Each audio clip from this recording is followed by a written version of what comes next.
Hey, what's up guys, it's James Diamond here and welcome back to the next episode of my video tutorial series on uplifting trance here on Sonic Academy. In the last episode we looked at creating these atmosphere effects, using some samples, doing some interesting techniques to kind of stretch them and pitch them, as well as creating our own kind of atmosphere sound with Sylenth. These were good to kind of really give a backing kind of foundation to the track, so when you've got the kind of kick and bass playing by themselves, it's not just standard, it's got some sort of movement and some sort of kind of sound going on in the background.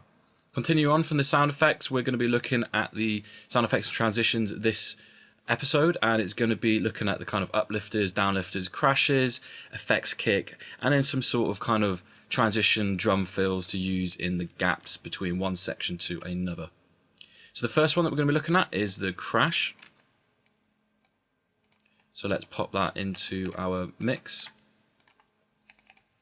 And I've got everything preloaded as usual, and they are of course all defaulted settings on the effects plugins as usual as well. So first of all, let's have a listen to the crash. Pretty standard, nothing too special about it, a very nice sounding crash indeed. What I'm looking for with these, I don't want to do anything kind of fancy with my crashes, I like to kind of keep them quite standard as possible, just a nice clean sound. What I'm going to do is I'm going to open up my EQ, and I'm going to cut a lot of the bottom end off because I don't want any of the bottom end. And then again, I'm going to cut a lot of the top end off as well. So this area here around the 9000 Hertz, that's where your high end percussion, so your open hi-hats, your closed hi-hats, that's where they're going to be, their main frequency is. I don't want too much of the crash to be in that area because it's going to start conflicting with the open hi-hats. Let's just cut a little bit more off the low ends.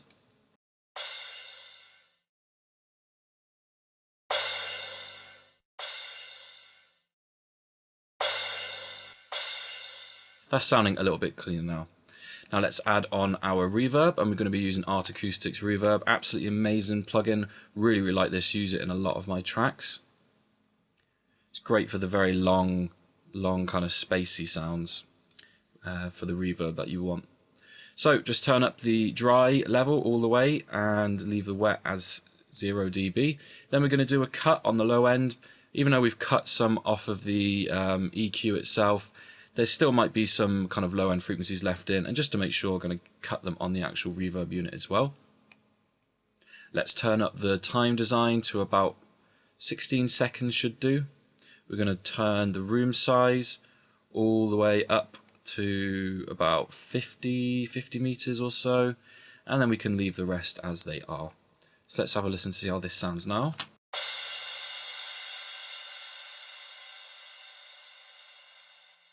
That's a really nice long tail on the crash there. So let's have a listen to see how it sounds with the rest of the mix.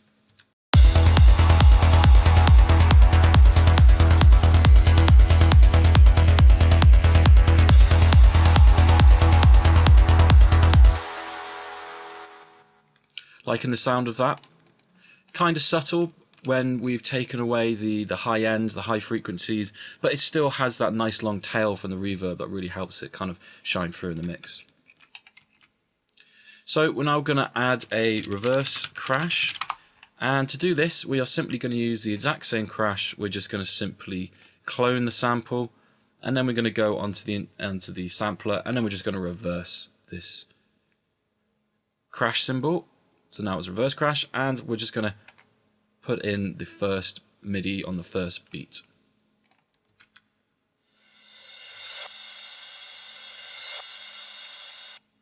So that's sounding quite nice. And obviously, as we've just cloned the crash, it's going to be linked to the same mixer channel. That's exactly what I want. I just want to use the exact same settings. I like to keep my kind of reverse crash and my crash consistent, so it really sounds like it's kind of moving up and then down, rather than using two kind of different sounding crash and reverse crash, which might have a little different effect. So let's just line these up to make sure that the reverse crash kind of stops maybe just before, one beat just before the crash plays.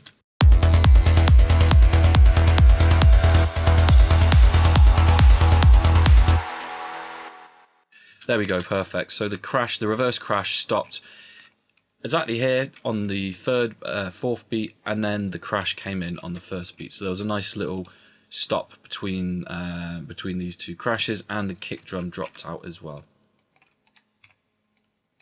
So I'll just pull these down. Let's begin to look at some of our sweeps. So I've got some of the Sonic Academy Ultimate Effects sweeps here, and I'm just going to drop these into the project.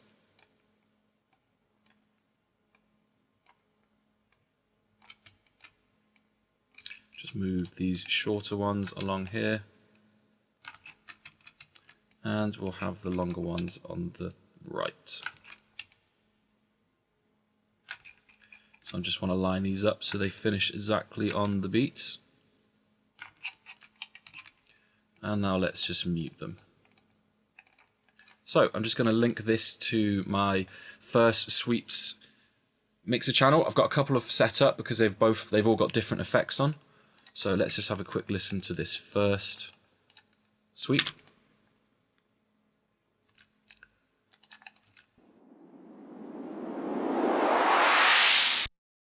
So pretty standard, quite a nice white noise type sweep. So let's add on some EQ. And I'm simply going to do the standard low cut. And then I'm going to do a little bit of high cut also. I don't want to cut too much of the high end off, as I still want to have that kind of nice white noise high section to it. So I'm just going to cut just a little bit for the time being, and then we might come back to it to see how much we need once we've got it in the mix. Next up, I'm going to add some reverb. I'm adding the reverb because I want to just make sure that the tail of the sweep has a little bit of kind of reverb after the actual sound is stopped. So we're just going to add a low cut. We're just going to up the reverb just a little bit. And usually these are the settings that I'll use. I'll keep the high cut quite low. As I said before, that we're taking off some of the high anyway, so we don't want too much of the reverb high end coming in. And I'll leave everything else pretty much as it is.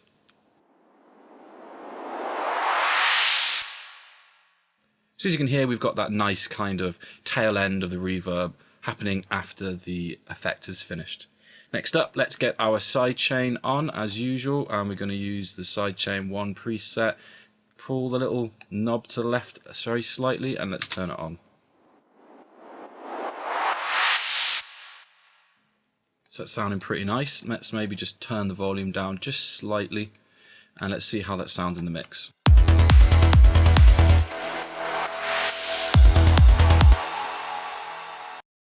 So it's sounding nice. Let's get our second sweep in there. And we're just going to link this to the exact same channel. We've done all the effects already. Just like last episode, if you're working on, say, Cubase, Ableton, or Logic, you'll need to set this up as a auxiliary bus or a group channel, and then have all your sweeps on their individual mixer channels, and then link them to the main sweep bus. So let's just, again, turn this volume down a little bit and see how these sound.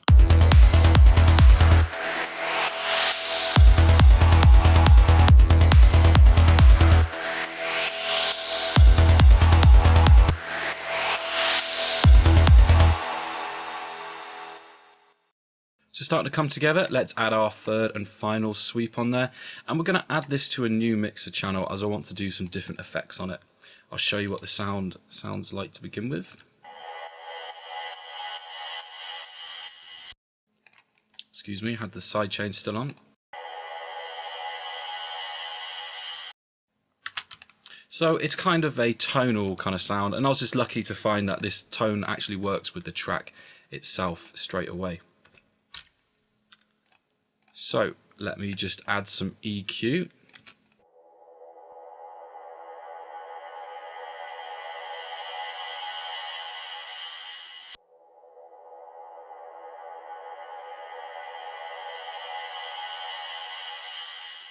Quite a nasty high end on that one, so we're just going to pull it down by quite a bit. Now let's add some reverb. We're going to go ping pong, input to the left, offset to the right. You can see these are kind of my standard settings, leaving the time at 3, and let's have a listen to see how that sounds.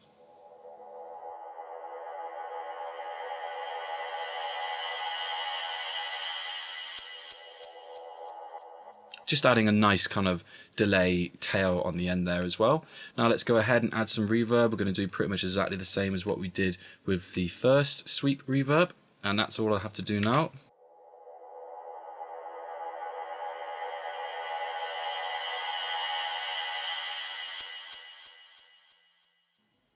Very nice, got a really nice tail on it. And then let's just activate our sidechain.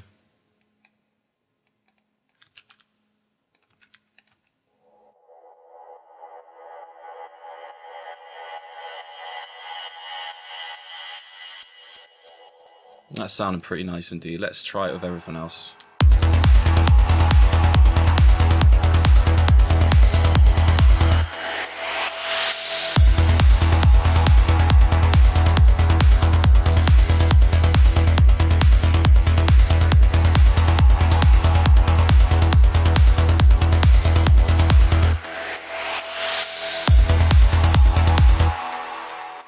So just pulling down on the sweep volume just a tiny bit there as it was getting a little bit loud.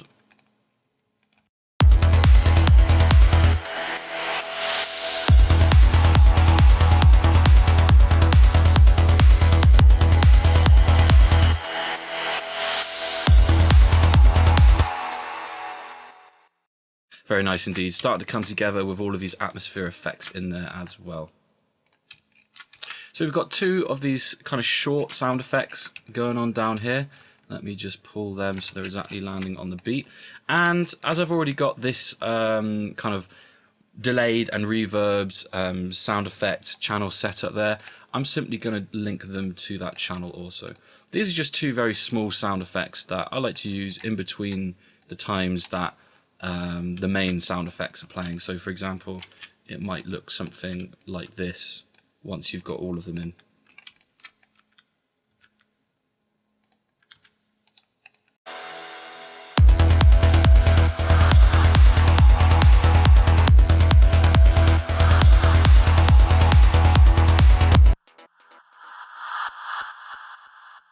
So that's just another little kind of small sound effect, and we've got the other one here. As you can see, they're pretty standard sounding, nothing too special about them, but they're just going to help with the overall atmosphere.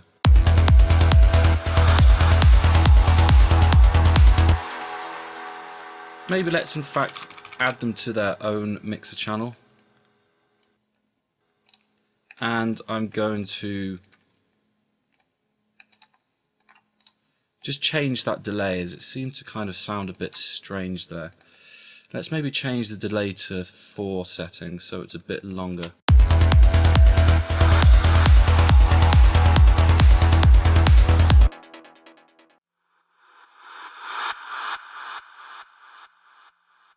Yeah, I think that sounds a little bit better. And what I might do actually is just go and add another compressor after all of the effects. So what this is going to do is going to compress the effects, the reverb, the delay, and it's going to compress the actual sound itself. I want that delay and that reverb to kind of last for a little bit longer. So let's see if we can do something with this compressor here. It's a very cool technique this. I do it quite a lot just to kind of really help beef up the sound of the reverb and delay.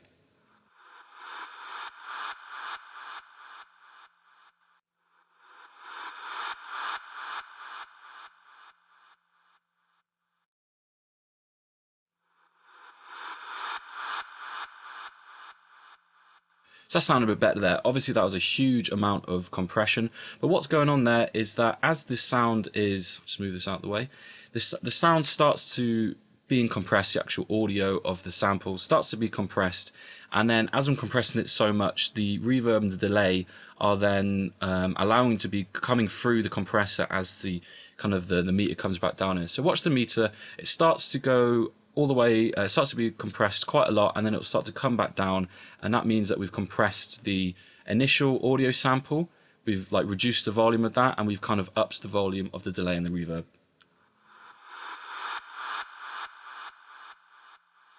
And I'll turn it off.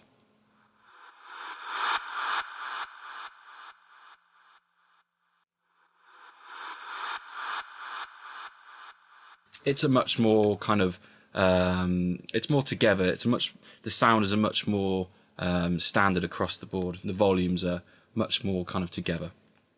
So let's have a listen and see how that sounds in the mix.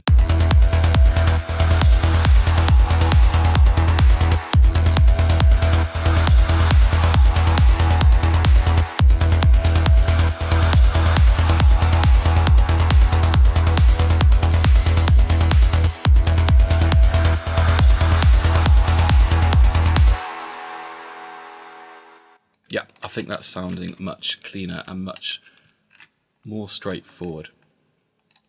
So that's what I'm going to do for these sound effects. I'm going to add one more in, which is a big old riser. And I'm just going to see if it's got a tempo in it. So I've just opened up the instrument, the sample properties. I've gone to fit to tempo, and yep, it's got 136 estimated, and it's just kind of pulled it in very slightly, not too much though. So let's line that up, and we're going to add that to our long sweeps channel.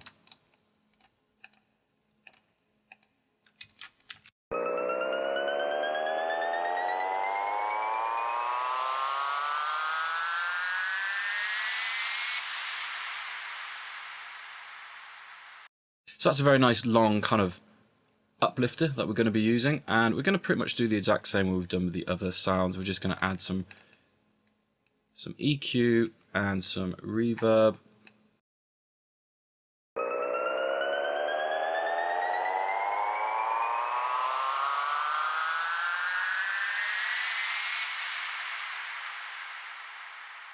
That sounded pretty nice. I'm not sure about the ends there. I don't think we need to have that kind of down section, so let's get rid of that.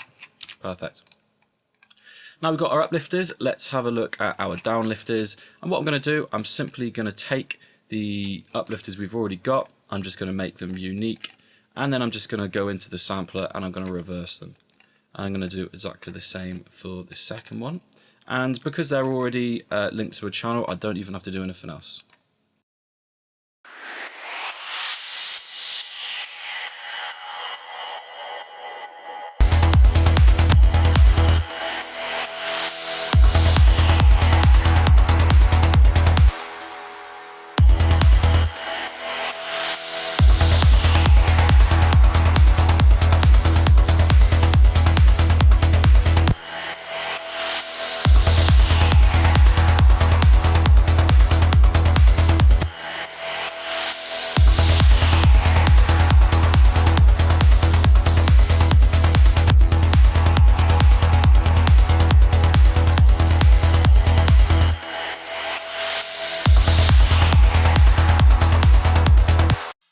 So it's sounding pretty nice. They're all kind of coming together and creating a very nice transition effect there. So next up, we're just going to do another sample, and it's going to be our snare roll. Very simple, got a very nice snare roll here, or at least a snare sound. Pretty standard. I like this because it's very clean. I'll just reset these effects. I like it because it's very clean and it's just very standard. I don't like kind of using some very obscure sounding snares or uplifters and things. I like to keep those kind of standard and then just kind of, you know, make it the rest of the track sound as creative and you know, as nice as possible. The snares, I don't like the big kind of in-your-face snares. I like these more kind of subtle type ones. So we're just going to add some 16th notes, and I'm just going to copy those across. And then let's just reduce the volume or the velocity so it slowly is brought up.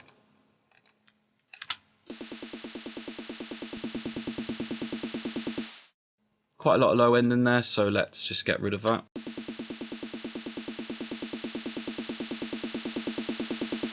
As well as brightening up the high. And then let's add a little bit of reverb as well.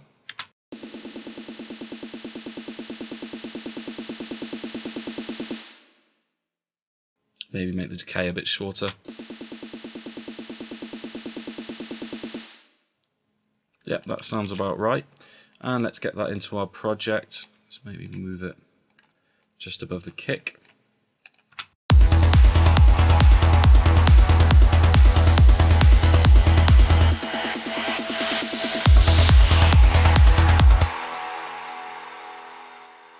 It sounded pretty good. Maybe we can take a little bit more low end off of it.